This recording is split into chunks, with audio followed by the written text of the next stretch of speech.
بينما فاز بالمركز الأول في الفرع الرابع محمد زكريا من جمهورية بنغلاديش الشعبية بمبلغ 150,000 ريال। বাংলাদেশ থেকে 4 জন প্রতিযোগী আসছিল, 2 জন মেয়ে 2 জন ছেলে।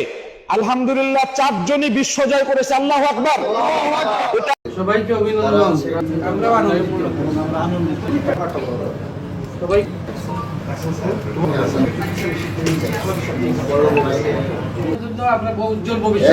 এই দৃশ্যটা শুধু একটা প্রতিযোগিতার দৃশ্য নয়, এটা বাংলাদেশের জন্য একটা গর্বের দৃশ্য। সৌদি আরবের মক্কায় আন্তর্জাতিক হিফজুল কোরআন প্রতিযোগিতায় বাংলাদেশের 2 তরুণ হাফেজ অসাধারণ সাফল্য অর্জন করেছেন। হাফেজ নুরুদ্দিন জাকারিয়া অর্জন করেছেন প্রথম স্থান, আর হাফেজ মাহমুদুল হাসান আশরাফি অর্জন করেছেন তৃতীয় স্থান।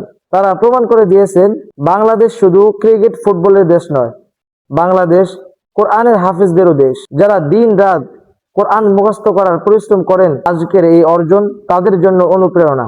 আলহামদুলিল্লাহ, বাংলাদেশের এই 2 কোরআনের সন্তানকে জানাই আন্তরিক অভিনন্দন। কমেন্টে জানাবেন আপনাদের মতামত।